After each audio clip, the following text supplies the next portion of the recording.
Day 4. I just got done meditating, and wowza, it was crazy.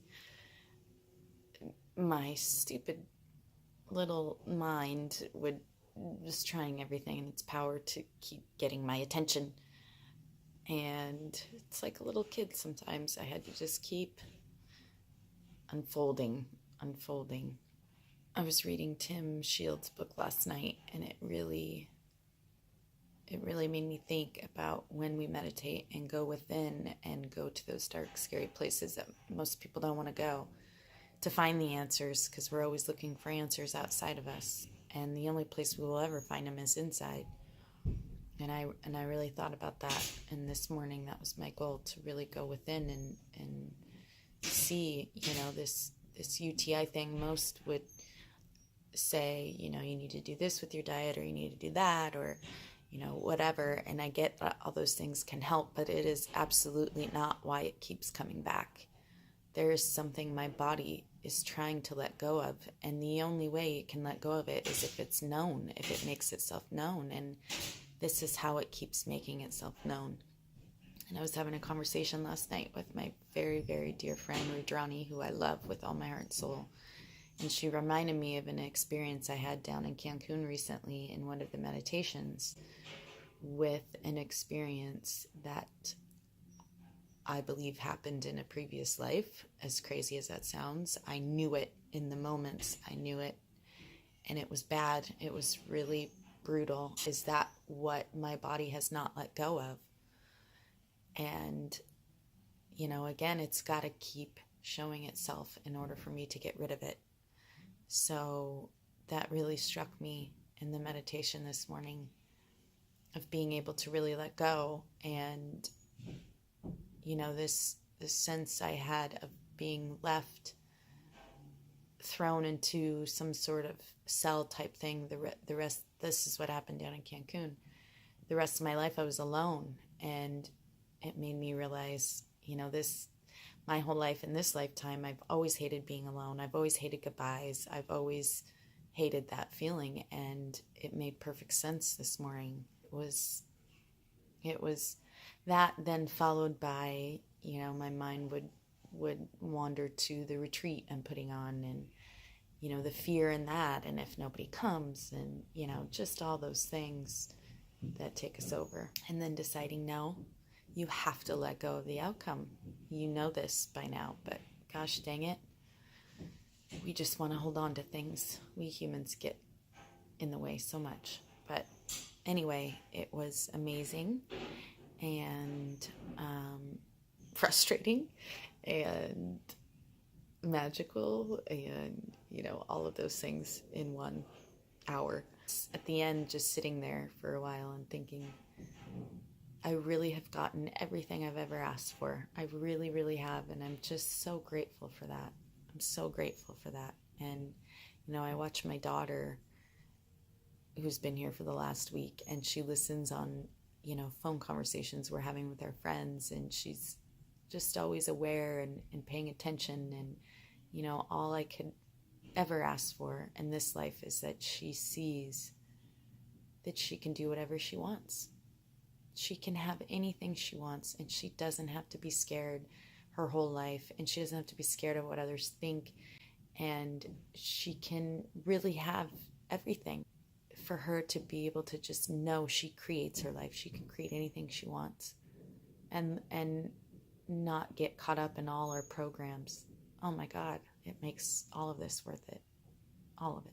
So, day 4, here we go. Why are you...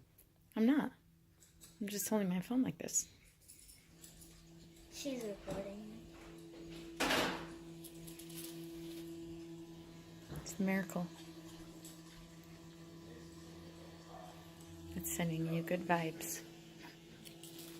You're recording. Huh? No, it's not recording. Yeah, it's an all-day thing. Yeah, it's a recording of my life.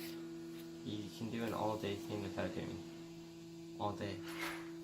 That's how it always works. You don't always do all day. All day, yeah. Yeah, you have cuts and stuff. Are you guys trying to tell me how to make a video? Yeah, because we watch Have you more made YouTubes one? than you too? Have you made one? No, but I know how it works. Yeah. I could make one. Oh, we probably could. Because I got shit to do. I got stuff to clean up before I leave, and I like to get it done before I freaking leave. I gotta wait for him. If he goes in that house, he's not coming out for 15 minutes. Am I right or am I right? Are you in a program right now? Yeah, or... whatever. You can call it whatever the hell you want to call it. We got our first official registration for Cancun. Yay. See? I told myself this morning I had to let it go, and look what happened. Yay. Day 5. Day 5. Going in to meditate.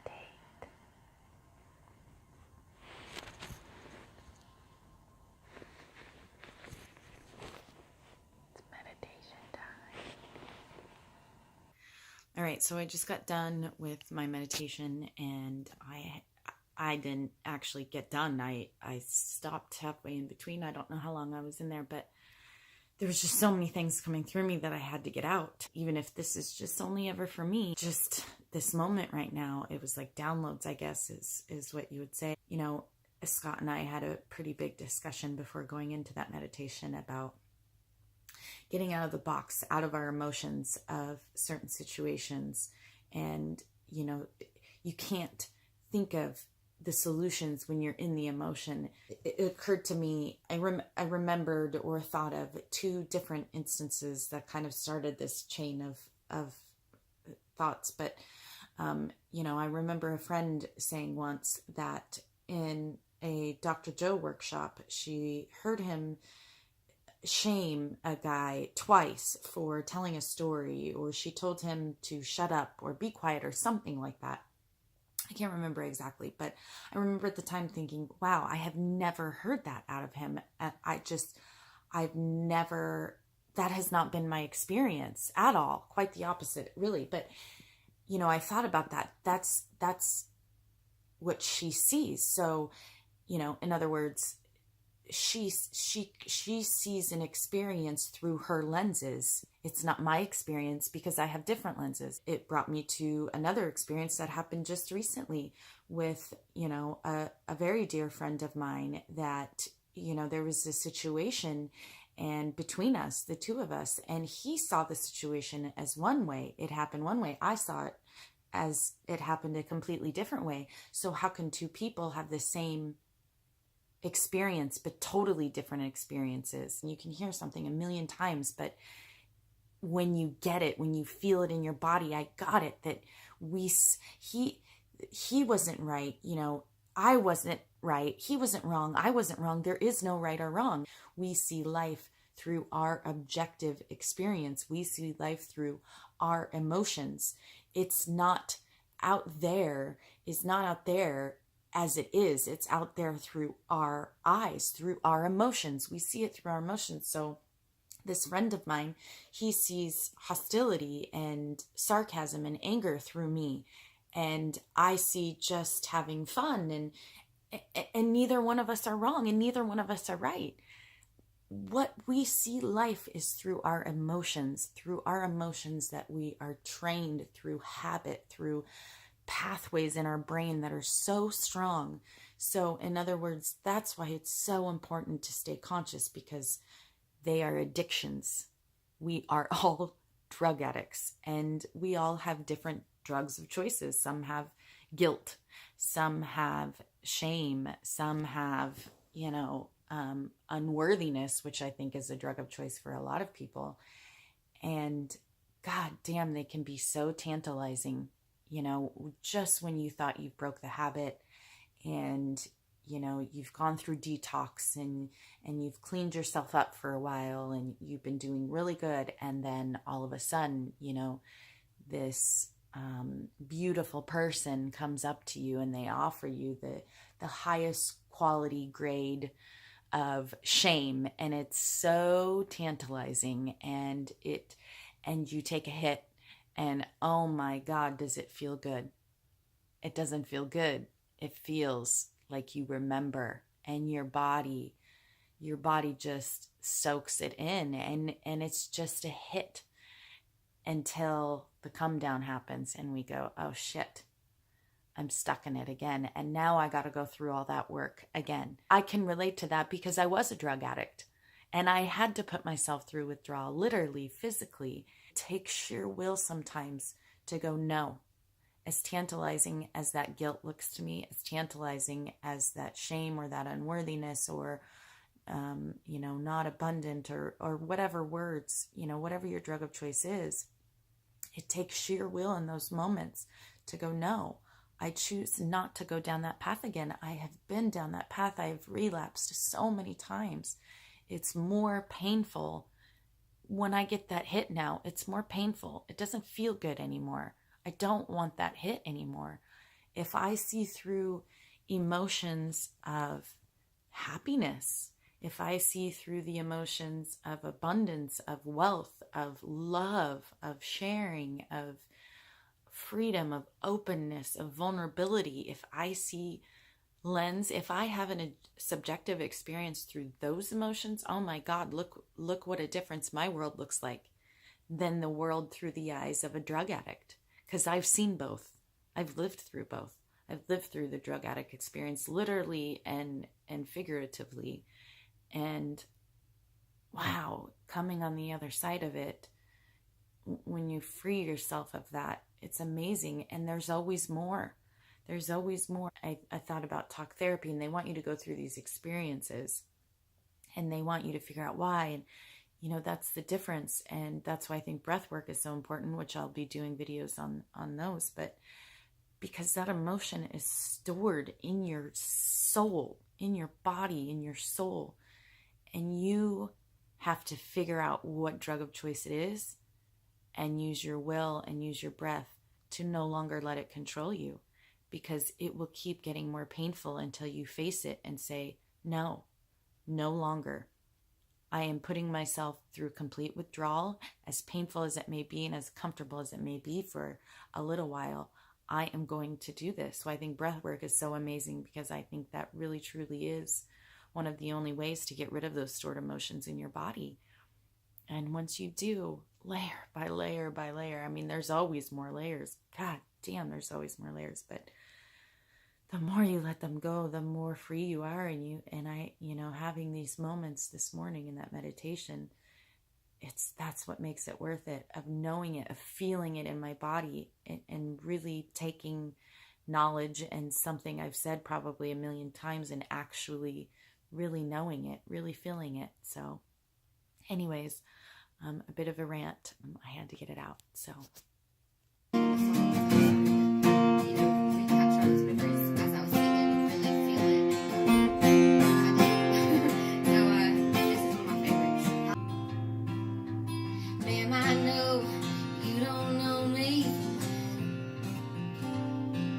these handprints on the front steps of mine.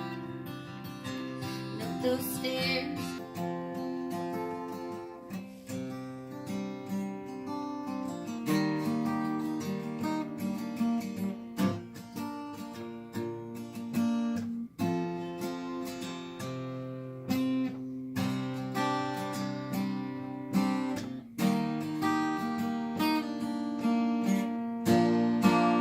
Feeling in my body all this anxiety. I was like, this is why people jump off bridges or become, alcoholics and drug addicts. It's like, I was just a writer. This is why people jump off bridges or become, alcoholics and drug addicts. It's like, jump off bridges or become, alcoholics and drug addicts. It's like put earphones on, honey. What? How come you don't put earphones on? Because I don't have earphones. You do too. Why don't you put earphones on? Because. Mom, you put your earphones on all the time when you're editing. You smell nice, finally. Did you have a nice shower? Yeah. Yeah. Yeah. Yeah. Yeah. Your hair's so pretty. Fair and true are not the same, but to what end? Why do you want? What happened? What'd you do? Let me see. Oh, I call it. Chrissy. She didn't say she wanted me to watch it. She does want you to watch it. She never said it once. She did. She didn't. Jet said it. Moving on the field is a touchdown. I don't know, man. See where the ball is when McKissick ends up, and then Byron Jones. Brilliant! Look at that. End of day 5. What a day. It was so good. Great meditation this morning, obviously. I talked all about that. And then had an amazing messenger WhatsApp call with my friend Aviva, who lives in Toronto, that I just met in Cancun, Mexico. And yeah, that was amazing. Great conversation. And I love those conversations because they energize you and they make you feel so good and so excited for your future and so full of love and, you know, just all that good stuff. And yeah, packed, got ready for tomorrow, leaving for Colorado for 2 weeks to go skiing. And yeah, it's just been a good day. It's been a good day of reflection. I've just realized how very abundant I am. Our friend Rudrani is going to meet us in Colorado, which just made my whole day. Going to Colorado and, you know, just having my kids here. It's just been so amazing. Mom, that. Oh, and apparently Isabella wants me to show you this, that she drew me. My daughter drew me that. She's pretty awesome. So, yeah, day 5. Day 5 is awesome.